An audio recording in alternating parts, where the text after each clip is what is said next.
Hello again. Of course, the Republican majority in Congress has proposed a National Health Care Act to replace the Affordable Care Act, also known as Obamacare.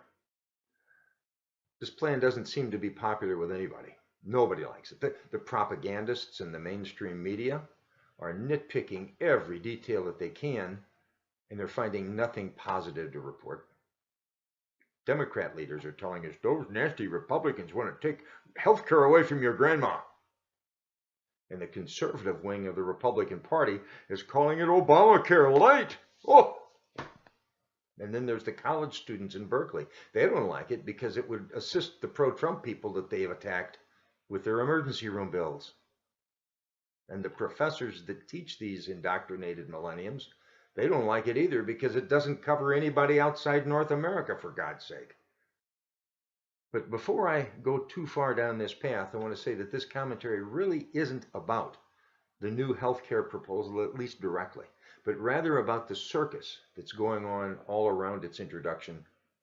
And this is going to take on the form of posing a few questions. First question: what if the Clinton woman had become president? Would there have been any reforms recommended for the Affordable Care Act? Or would the Democrats have A, just simply left it alone and allowed that 13,000-page bureaucrat's dream to collapse under its own weight, maybe taking medical care in this country down with it? Or B, would they have introduced proposals of their own to fix the multitude of problems? That question, of course, assumes that the enlightened leftist leaders find that there are problems. Perhaps they see nothing wrong with Obamacare as it stands. After all, it was written for them by experts, and it's known as Obamacare. Anything with that name has to be wonderful. Or maybe the Democrats would be simply telling you that we'll take care of it. Don't worry about it. There's some minor little problems here, but go on with your life. Nothing to see here. Re-elect us, though. Yes, re-elect us, because not only will we be continuing to take care of these problems, but we'll take care of all your other problems too. What are your problems? We'll take care of them. Don't worry. Or maybe there's something darker going on here. Maybe the Affordable Care Act is doing exactly what the left had in mind in the first place. Could it be that their intention was to destroy the American medical care industry as we know it, and to take the insurance companies down as well? Because once those institutions are shredded to pieces, the government can step in and establish the socialized, government-run medical care system that the left really dreams of in the first place. Oh, you say that sounds like paranoia? How about this follow-up question? If the Affordable Care Act's original intent was to see to it that uninsured Americans would have health care, then why did it need to be a 13,000-page monstrosity that puts so many restrictions, regulations, obligations, and demands on medical care practitioners, insurance companies, and of course the population that in theory would benefit? If it looks like a duck, if it walks like a duck, and if it quacks like a duck, quack, quack. Just asking. Second question: how is it that healthcare has now become an entitlement? Oh yeah, there are a few of the most conservative public figures in and out of Washington that are suggesting healthcare should not be a basic right. But those voices are faint and they're going to be dismissed. Very few politicians who face the task of being reelected would even come close to being bold enough to suggest that we go back to the way it was. The left has won here. Obama has won here. Now, I'm not saying that's a bad thing. This is and always has been a very generous nation and society.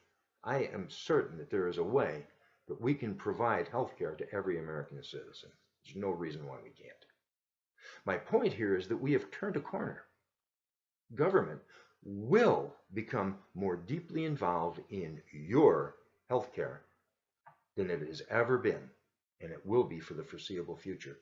The real questions Or how deeply will the government be involved? Will it be something like licensing an automobile or issuing a driver's license? You have to show proof that you're insured, but well, when you go to buy insurance, it's pretty smart to add an uninsured driver's clause to your policy.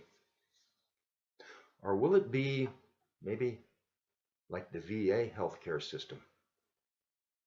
I don't really hear the media comparing those two pieces of the puzzle.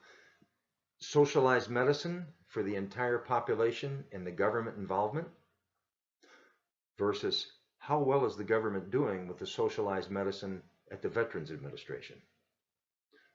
Are we looking at how those two pieces of the puzzle fit together in this big picture that we're putting together? Another question that pops into my mind. What can we make of the fact that the left was so unified in pushing Obamacare through the system, and the Republicans seem so splintered and divided? Oh, we've all heard some Democrats make fun of this. Oh, look at those Republicans. They can't even agree among themselves. So a follow-up question on this might be, what sounds more like a healthy, functioning democracy and an open, free society? A 13,000-page micromanaging, regulation-filled document that we were told had to be enacted before we could be revealed what was in it for us. Or B, a 100-page bill that was conceived in reaction to the failure of that overregulation and is open for debate by all parties involved and available for all to review. Go up right now. You can Google it on the internet and read that bill yourself. In summary, it is painfully clear that a deep divide among us has been exposed during the presidential campaign and since the election of Donald Trump. This has the appearance of a very disturbing ailment in our society.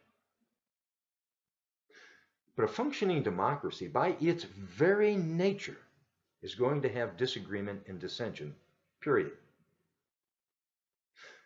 America has not just survived through nearly constant disagreement and dissension since its inception, but she has thrived and progressed.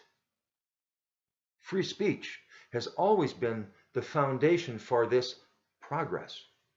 So the last question I have, why is it that today's so-called progressives, why is it that they seem to be working hard at suppressing free speech? Just asking. Thanks for watching, and I hope to see you again soon.